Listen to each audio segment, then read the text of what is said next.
India गठबंधन के दो दलों के बीच रार की खबरें सामने आ रही हैं। इस बीच संसद भवन परिसर में फिर से ऐसा ही कुछ देखने को मिला।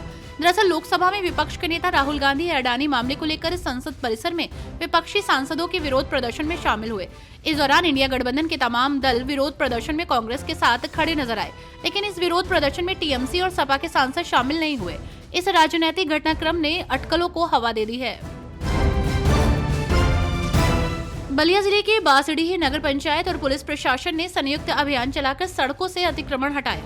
इस दौरान दुकानदारों में अफरा तफरी मच गई। इंटर कॉलेज से लेकर अम्बेडकर तिराहे तक चले अभियान में अवैध रूप से सड़क पर रखे सामान और गुमटियों को हटाया गया। नगर पंचायत के कार्यकारी अधिकारी संदीप सिंह ने बताया कि शासन के निर्देश पर ये कार्रवाई की गई है।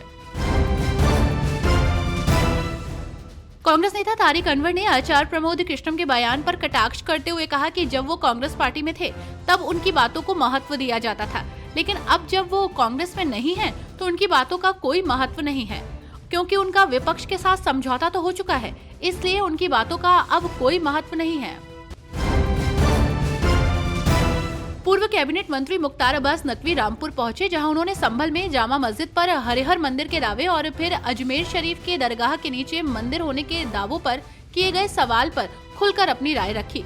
उन्होंने कहा, जो हमारी सौहार्द की ताकत है उस हर तरह की सांप्रदायिक आफत को शिकस्त देने की जरूरत है।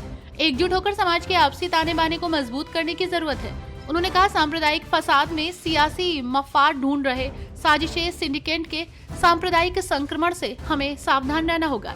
कुछ लोग सांप्रदायिक फसाद में भी सियासी मफाद ढूंढते हैं। संभल हिंसा मामले को लेकर सियासी पारा हाई चल रहा है। इस बीच संभल की शाही जामा मस्जिद के सर्वे मामले में कोर्ट कमिश्नर रमेश सिंह राघव ने रिपोर्ट अदालत में पेश करने के लिए और समय की मांग की है। ये रिपोर्ट 29 नवंबर को अदालत में पेश की जानी थी, लेकिन तबीयत खराब होने का हवाला देते हुए उन्होंने समय सीमा बढ़ाने का अनुरोध किया था। वहीं कोर्ट कमीशन ने एक बार फिर अदालत से अतिरिक्त समय की मांग की है, जिसे मंजूर कर लिया गया है। कोर्ट कमीशन ने बताया कि सर्वे रिपोर्ट फौरी तौर पर तैयार है, लेकिन खराब स्वास्थ्य के कारण इसे अंतिम रूप देने में विलंब हो रहा है। यूं तो योगी सरकार कानून व्यवस्था को लेकर बड़े बड़े दावे करती है, लेकिन रायबरेली जिले से एक हैरान करने वाला मामला सामने आया है, जहां बदमाशों ने खाद्यान्न व्यवसायी के घर में घुसकर उसे बंधक बनाया और लूट की वारदात को अंजाम दिया। इसके बाद बदमाशों ने व्यवसायी को लोहे की रॉड और डंडों से पीट कर उसकी हत्या कर दी। मौके पर पहुंची पुलिस और फॉरेंसिक विभाग की टीम ने मामले की जांच की।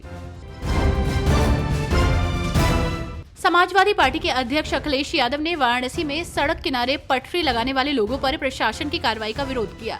उन्होंने कहा कि बीजेपी की सरकार में मेहनत मजदूरी करके 2 जून की रोटी कमाने वाले लोगों का और उत्पीड़न हो रहा है। भाजपा ऐसे लोगों को हटा रही है।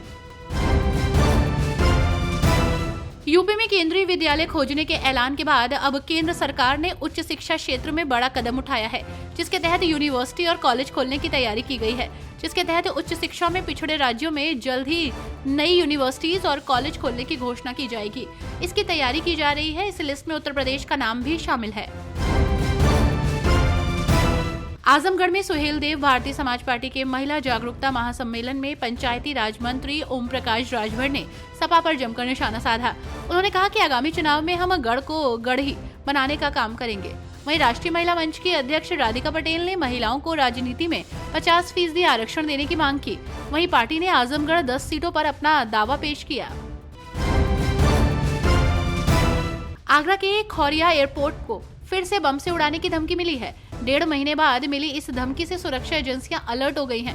एयरपोर्ट से रोजाना मुंबई, हैदराबाद और बेंगलुरु के लिए फ्लाइट संचालित होती हैं। CISF को ईमेल भेजकर एयरपोर्ट को बम से उड़ाने की धमकी दी गई है।